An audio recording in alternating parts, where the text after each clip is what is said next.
It's December 24th, and what better way to spend Christmas Eve than commentating on the research hall? Before we enter the research hall, we have these cells in which old hunters are locked up. And we have these two, we have a church servant and a blood minister wandering up and down the hall, patrolling it. So this, pretty clearly, it's something the Healing Church has done deliberately, and these are the jailers. Now, why these people are locked up? There's a very strong emphasis on the church wanting to keep things secret in this part of the DLC. So it could be that these hunters all know too much. How they got into the nightmare is an interesting question. It's not clear if they were blood drunk, found themselves in the nightmare, and the church kind of arrested them. But as it's possible to enter the Dreamlands physically, it could be that they were actually taken here by the Healing Church, which kind of raises questions about who exactly controls what aspect of this nightmare. Because this area here is quite clearly under the control of the Healing Church, but then after that you get an area that seems to be under the control of Kos. It could be that Kos created the nightmare and the Healing Church are just kind of making use of it. Because when you think about it, a good place to lock away things you don't want anyone to know would be in this strange alternate dimension that you can't normally access. As for the hunters here, we've got one in the Yaha Ghul set who has no dialogue but drops the church pick. We have corpses with frenzied cold blood on them. We've got this unique corpse that has the Fist of Gratia on it. And as Gratia is described as a hulking woman, this is presumably her corpse. The rambling guy here is called Old Hunter Yamamura. If you manage to get into his cell with a key you find later on, he doesn't do anything. You actually are supposed to kill him. Because if you kill him, he becomes available as a summon later on, as well as dropping his equipment. By far the most interesting inmate here is Brador. He's held at the bottom of these stairs, and you can't access him until you've almost got to the end of the fishing hamlet area, because he's locked away with a unique key. Brador doesn't seem to be a prisoner. He's actually an assassin working for the Healing Church. You can see that he's ringing this bell constantly, but you can't hear it yet. This is a unique, sinister resonant bell that only Brador has, and it allows him to invade you in the next area of the game. And he's very specifically doing this to try to stop you from uncovering the secret of the fishing hamlet. And unlike invaders in past Souls games, Brador will just continuously invade over and over again. Even if you kill him, that invasion will still happen if you go through the area again. The only way to stop him from invading you is to actually kill him in his cell. And if you do, you get two very interesting items. The first is his cleric beast headdress that informs you that Brador killed his own compatriot because they transformed into a cleric beast. And the kind of implication here seems to be that the church sealed Brador away because he knew about beast transformation. And the second is a weapon called the Blood Letter, which has a transformed mode similar to the Chikage, only instead of gradually draining your health, it just takes one huge chunk out at once. And when you use it, it also induces frenzy in you. And we're told in the item description that this way that you hurt yourself with the bloodletter to power it up is specifically its bloodletting. You're doing it to expel tainted blood from your body. So I guess if you're wondering why the bloodletting beast was called the bloodletting beast rather than Lord or Master of the Beast Blood, it could have been a reference to this maybe? That the bloodletting beast is called that because he was trying to get the beast blood out of himself before he transformed. Up the stairs we find one of two replicas of the cathedral where we fight Amelia. I think the way that we come out of this sort of secret passage underneath the coffin, similar to the one that we used to access Old Yarnum, kind of implies that that prison area underneath isn't somewhere that we were supposed to be. The beds here are sort of odd because we're about to go into an area that is a very much a dedicated research area with patient rooms. Whereas this just looks very, very makeshift, like they just had to chuck some beds here because maybe they were running out of space or something, I'm not sure. The other thing is that the corpses here just look like Healing Church corpses. Whereas the patients that we're about to run into in the dedicated research area, they look very little like this. They barely look human at all. So what exactly is going on here, I'm not quite sure. It could be that this is perhaps the front for the healing church. This is the image they want to project to people, that it's somewhere that the sick are cared for. And then beyond there you find what they're really doing in the research hall. There are hostile black and white church doctors in this area, and the white one is at the altar saying the same prayer that Amelia says to Lawrence's skull in the waking world. And what's interesting is that hidden underneath that altar is Lawrence's human skull. So if you manage to get the altar to raise without killing the white church doctor, she is praying to Lawrence's skull in exactly the same way. We activate the altar by putting the eye pendant inside this skull. So in other words, we're giving the skull eyes on the inside. And if you look at the statues, the one who's seemingly overseeing this operation has a blindfold cap on like the choir and like Willem wear. So it looks like the kind of divide that people were suggesting when the game first came out, that the healing church was about blood and that Byrgenwerth was about trying to grow eyes on the inside using insight, isn't necessarily how things went down. It looks like that the healing church and Byrgenwerth were both trying to work toward the same end of gaining insight and gaining eyes on the inside. They just had different methodologies.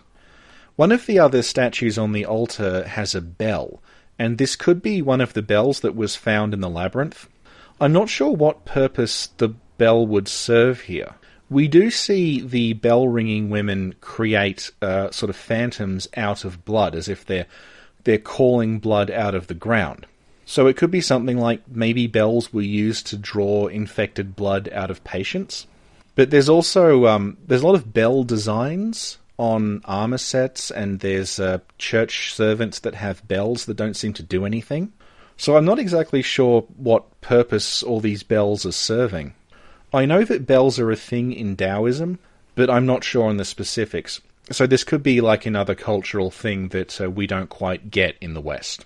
We're now in the research hall, and from a sort of design point of view, this area is extremely repetitive. So I'm not going to focus much on the environment itself. Almost all the patients here have these bandaged, swollen heads, although the amount of swelling changes from patient to patient. Some are actually so swollen that they no longer have bodies, and there are also some that have bodies but no heads. The patients here all have different movesets. Some of them crawl around like they're slugs. Other ones flail around and try to smash you in a way that the mobs in Yharnam do, and then some of them crawl around and jump like they're beasts. So it looks like they were all experimented on slightly differently, and it's yielded all these different results. The symbol on all the doors here is the Carol rune for communion. Communion is an interesting rune because it looks like that was the inspiration for the church's own symbol. You can see the church's emblem on the Hunter Chief emblem, and on the gate that emblem opens. And it looks like two figures either side of the communion rune.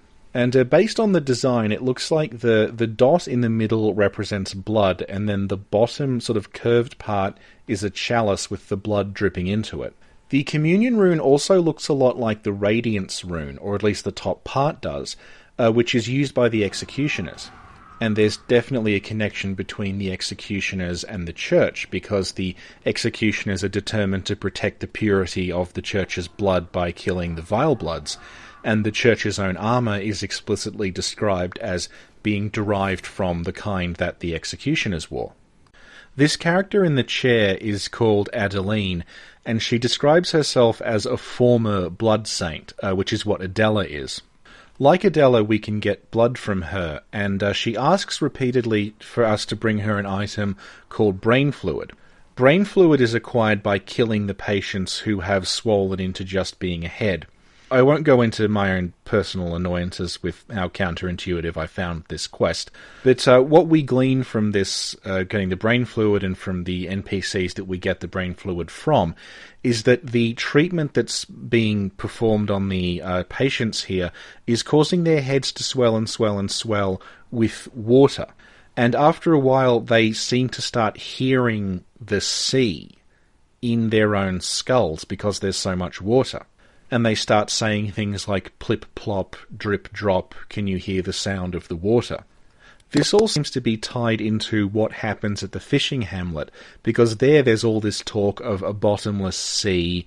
The bottomless sea is the source of everything. You have a great one that somehow rises out of the sea. You have the sea described as the source of all greatness. So this is all very, very kind of dense, and I'm looking forward to unpacking it with people because it's really interesting. There's also this crow up here, and I'll let my live reaction speak for itself. There are places where it's safe to fall and places where you'd think it's safe to fall, but it's kind of an obvious, like there's a kill box there that'll just get you as soon as you fall. This does look safe, though.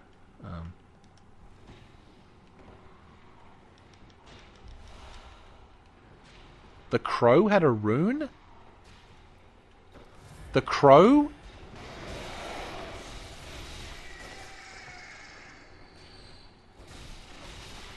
And wasn't that Ludwig's rune?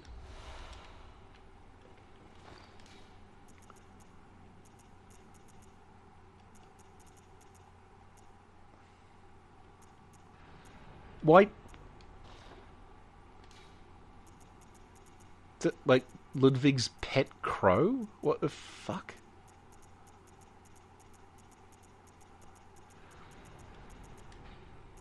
Note discovered by Ludwig. Why does a crow... Can I break you? The best explanation I've come up with so far is that if you look at the crow, it's positioned staring out of that window. And it could be that the light on the other side of the window is maybe the same light that Ludwig saw, and it's somehow guiding the crow. It could just be from trolling us, though. I don't know. If you complete Adeline's quest line or kill her, she will give you a key that unlocks this balcony area that leads into what looks like an early version of Lumen Flower Gardens, where we fought the Celestial Emissary. Here we see the same patients, but now they have an arcane attack. And the dead one in the chair gives us an item called the Black Sky Eye, which seems to be a similar kind of arcane attack. So it could be that that's actually the eye of this patient. The eye is described as being filled with phantasms, which are presumably the little wriggly things that we see in it, and that if you look into the eye, you can see space. And presumably when we use the eye, we're summoning stuff from the cosmos to shoot out of the eye. And if you compare that with a Call Beyond, which seems to be a sort of more advanced version of this, the catalyst for a Call Beyond is just the phantasm. So it seems like they started doing this with phantasms in the eye, and then they somehow figured out a way to maybe extract them and make a more powerful version. The other interesting thing about all these arcane weapons that the choir use is that they don't actually seem to be creating the projectiles, but instead they open up a portal to space, and then the projectiles are flying through that. A Call Beyond seems to work this way, so does the Black Sky Eye. Augur of Ebrietas, again, you're actually just making a little portal through which Ebrietas is sticking her tentacles. And then you compare that with bosses like Rom and the boss of this area, the Living Failures, because they have these meteorite attacks where they just seem to sort of open up a little portal into space, and then these meteorites fall out of it onto us. And if these specific patients are the ones who've learned to kind of reach out to the cosmos, it could be that these are kind of proto-celestials. Although having said that, I'm not quite sure what the boss of the area is supposed to be then. Anyway, should you complete Adeline's quest line without killing her, she will give you a Carol rune called Milkweed. And it turns us into something that it kind of looks like cauliflower, but it's called a lumen wood. And it's described as peering toward the sky, feeding phantasms in its luscious bed. Now, I accidentally glitched the character creator and ended up with this on me during character creation. And you can see here that it's going over our head. It's not actually replacing it. So it looks like the luscious bed being referred to is actually our brain. And when you compare that to things like the brain suckers or the nightmare executioners, they seem to be, humanoids that have phantasms living in their heads. And then you compare that with Madman's knowledge and Great One's wisdom, which seem to be, skulls with phantasms crawling around inside them. And then you've got Willem, who has these sort of fungal growths on the back of his neck, and maybe he was in the midst of trying to grow a lumen wood on his head. And we're also told that phantasms guide us. So you can see why the church and why Byrgenwerth are messing around with phantasms, because they seem to be showing us the way to enlightenment. Like midi-chlorians, which are still canon. So on to the living failures. When we unlock the door to the living failures room, this NPC patient runs up the stairs and she keeps saying, "I failed you, Lady Maria, I failed, Lady Maria, I failed." So that could be connected to the living failures, maybe? That maybe with time she would have become one of them. She certainly doesn't look like one now. If you look at the living failures, they're much, much larger than a human being, and they have that celestial Great One thing of having 6 fingers on each hand. They also sort of pop out of the ground in a similar fashion to the Celestials when we're fighting the Emissary. So perhaps failures come to this garden, looking for Maria, and then they bury themselves or something. And then when they're underground, they gradually transform from the phantasms in this lumen wood here into these sort of proto-celestials. I'm not quite sure what makes these failures and presumably the celestials a success, though. Because these are a lot more dangerous than the celestials, and they can, summon meteorites and things like that. It could be a lack of purity or something.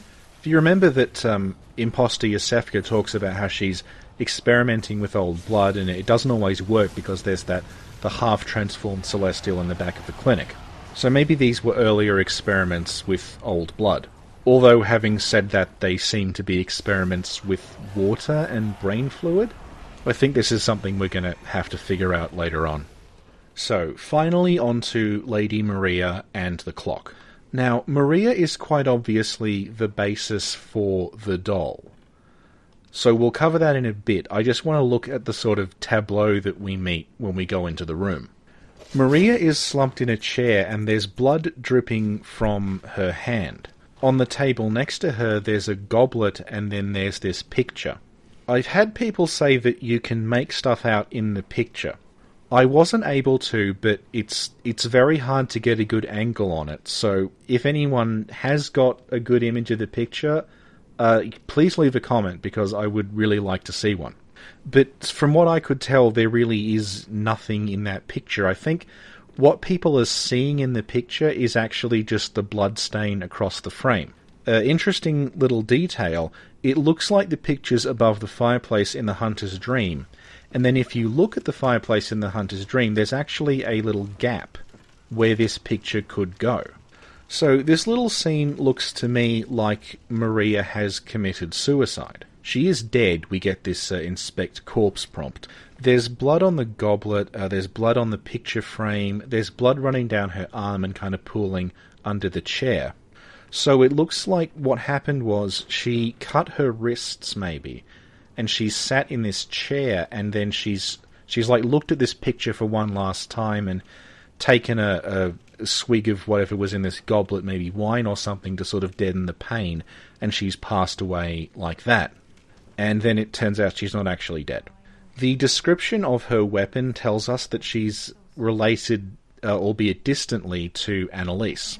And we know Annalise is a true undead. She can't die. So Maria's ability to survive the suicide, that might have been something to do with her relationship to Annalise. She might also have been trying to expel blood from her body, although when we fight her she's got quite a lot of blood in her because she uses it for attacks. So now on to the Maria-doll relationship. Now, Maria is clearly the physical basis for the doll, but as you can kind of see from this fight, the doll's not a doll of this person. The Maria that we fight here is an extremely vicious, extremely violent character.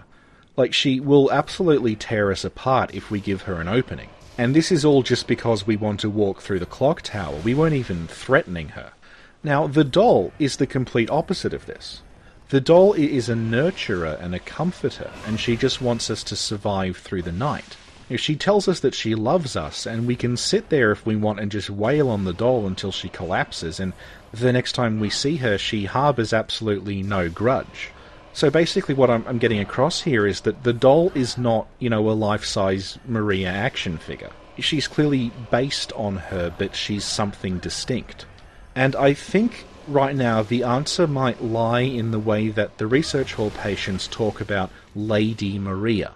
Now that is this Maria, it's the same person, but she's talked about as a kind of Mother Teresa figure.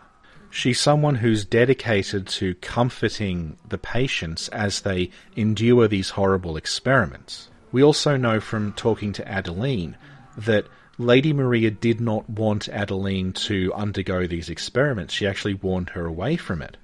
And then when Adeline went through with it, Lady Maria gave Adeline the key to the balcony because she believed that the scent of the lumen flowers would soothe Adeline. And if we take the item descriptions as sort of the closest thing the game has to a kind of objective narrative voice, then this is all legitimately true. It's not a piece of propaganda that the church put out. This is something that Maria actually did. And this doesn't sound anything like the just extremely vicious woman we meet in the clock tower. It sounds like this caring, nurturing presence like the doll. We also know when we get Maria's weapon that she cast her weapon aside because she couldn't bear it anymore. So it seems like what happened is Maria was involved in the raid on the fishing hamlet that was the sort of hunter's first sin. And she was so disgusted and appalled by what she'd been a part of that she threw her sword away and renounced the life of a hunter to become a healer, as a kind of penance for the pain and violence that she had inflicted. So it's like Maria is split into two halves. You have the warrior half and the healer half, and the doll is the healer half. And if we kill Maria at a time prior to the dream burning down, we get this dialogue from the doll. Hunter, this may sound strange, but have I somehow changed? Moments ago, from some place, perhaps deep within, I sensed a liberation from heavy shackles. Not that I would know. How passing strange. So this confirms that they were linked, but again, they're not the same person. It actually reminds me of when we fight Ludwig, because there you have a very clear divide between his beast side and his human side. When we do enough damage to Ludwig, it's like we kind of kill the beast half, and the human half reasserts dominance. Like it kind of wins the tug of war between the two different personalities of Ludwig. So it's kind of like here we have killed off Maria's hunter half, and just the healing half that was Lady Maria has survived. And as the hunter half was the one that was involved in the Hamlet raid that carried around the burden of the sin that was committed there, the healer half is now free to exist sort of on its own terms. It's also probably notable that the well that we find Maria's weapon in has two winter lanterns nearby, and you can hear them singing. And winter lanterns are, of course, based on the doll, and they also have these huge pulsing brains. So it could be that they're like a fusion of Lady Maria in the doll and the patients of the research hall who had the huge swollen heads. Maria can also quicken naturally. She doesn't use an item. This seems to indicate that the old hunter bone and the grave that we find it on, and also tellingly the grave that the doll prays at, is Maria's grave, and that's her bone that we use to quicken. The description of the bone still uses male pronouns, but that could very easily be a translation issue, because Japanese as a language does not use pronouns. And a lot of the time, if a translator doesn't have any other information, they will just default to using male pronouns. This has happened in previous Souls games. It happened in Demon Souls with the character of Ulan, and it happened in Dark Souls with Faris. Both those characters appear in the game as women, but the text uses male pronouns, presumably because the translators just didn't realise. And with Maria dead, the only thing left to look at here is the clock. If you look at the bottom of the clock, you can see the Carol rune for sea. And this is obviously very relevant to the fishing hamlet because it's all about the sea and the bottomless curse. What's very easy to miss is that there's actually 13 runes around the clock, and you can kind of only see them when the clock is turning after you use the astral clock dial, because it only turns around the one time. So, anti-clockwise from the bottom, the runes on the clock are Sea, Beast's Embrace, Beast, Hunter. Then there's this weird squiggly one that I don't recognise at all. It could be the clockwise and anti-clockwise metamorphosis runes kind of overlaid, although that doesn't quite work. But there is a kind of visual similarity there, so until we get a better explanation, I'm going to call it entwined metamorphosis. After that, we've got Radiance, Communion, Moon, Eye, Guidance, Formless Erden, Erden Rive, and finally Lake. So if we take C as the very bottom of the clock face, the complete clock face would look like this.